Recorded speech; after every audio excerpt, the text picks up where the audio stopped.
विश्व प्रसिद्ध बाबा महाकाल के महाकाल लोक के लोकार्पण के बाद अब महाकाल के द्वितीय फेज का लोकार्पण मुख्यमंत्री शिवराज सिंह चौहान 5 अक्टूबर को करेंगे, जिसे लेकर जिला प्रशासन और मंदिर प्रशासन तैयारी में जुटा हुआ है। जल्द ही संपूर्ण कार्य को पूर्ण करने के निर्देश दिए गए हैं।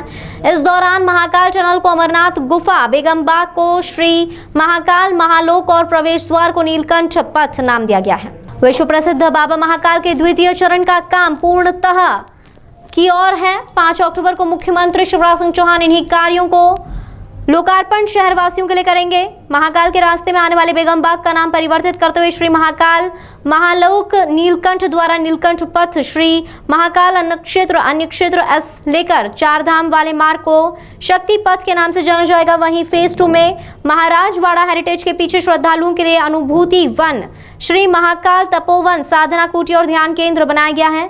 5 नंबर गेट से लेकर हर सिद्धि तक जाने वाले सिद्धि विनायक मार्ग में जाना जाएगा। 5 अक्टूबर को मुख्यमंत्री शिवराज सिंह चौहान शाम को इन सभी कार्यों का लोकार्पण करेंगे। इस दौरान सांस्कृतिक आयोजन और भव्य आतिशबाजी और लेजर शो किया जाएगा। अभी जो सूचना है उसमें माननीय मुख्यमंत्री जी द्वारा महाकाल फेज 2 के कार्यों का लोकार्पण किया जाएगा। 5 अक्टूबर की तिथि तय हुई है। ये लोकार्पण शाम को होगा और महाकाल फेज 2 का जो काम है वो थोड़ा अलग प्रकृति का है। इस काम को हम लोग 5 क्षेत्रों में बांट सकते हैं। पहला जो मेन एंट्री है, जो इसको हम बेगमबाग रोड पहले कहते थे, उसको नीलकंठ मार्ग के नाम से महाकाल परिसर में है, तो एक उसका लोकार्पण होगा, जिसके साथ आपके हॉकर्स जोन भी है और 500 गाड़ियों की पार्किंग भी है। ये पहला एक पार्ट हो गया। इसके बाद दूसरे पार्ट में अन्य क्षेत्र का उद्घाटन है। जैसा कि आपको मालूम है कि हमारे पूरे देश का सबसे आधुनिकतम अन्य क्षेत्र है, जहाँ पे अभी वर्तमान में 50 से 60 हज़ार मील पर डे हम भोजन करा सकते हैं, जिसको आगे जाके 1 लाख तक ले जाना है। ये दूसरा पार्ट है। तीसरा पार्ट जो एक क्रॉस रुद्र सागर है, जिसको हम R22 कहते हैं, वो पूरी रोड को नए तरीके से बना के सजावट की गई है, वो R22 है, वो भी महाकाल फेज 2 का पार्ट है। चौथा हमारा एक अनुभूति वन है, जिसमें जो महाराजवाड़ा के साथ साथ वो पब्लिक फैसिलिटी क्रिएट की गई वहाँ पे, जहाँ पे कम से कम दर्शन करने के बाद 2-3 हज़ार लोग आराम से बैठ के शिखर दर्शन भी कर सकते हैं और रिलैक्स भी कर सकते हैं। उसके बाद छोटे रुद्र सागर के पास एक तपोवन है, जहाँ पे कुछ कॉटेजेस बने हैं, लोग ध्यानमग्न हो सकते हैं, पूजा आराधना कर सकते हैं।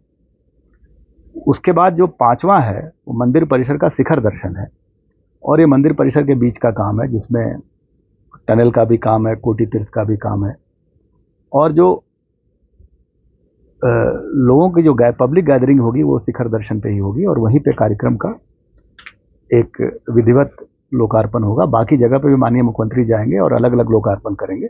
मुख्य प्रोग्राम शिखर दर्शन पे होगा, और हमने एक फायरवर्क्स जो आतिशबाजी का कार्यक्रम भी रखा है, जैसा कि हम लोगों ने महाशिवरात्रि पर शिव ज्योति अर्पण कार्यक्रम में किया था।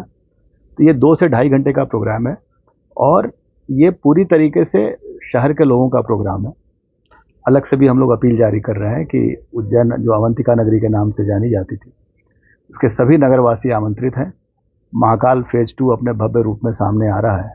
उज्जैन का गौरव और गरिमा में और वृद्धि होगी, और निश्चित तौर पे आज की तारीख में भी पूरे विश्व में उज्जैन की पहचान है। इस पहचान को और वृद्धि मिलेगी, नागरिक सुविधाओं में वृद्धि होगी, श्रद्धालुओं की सुविधाओं में वृद्धि होगी। सर, ये सारा कार्यक्रम है जो कहाँ पर आयोजित किया जाएगा?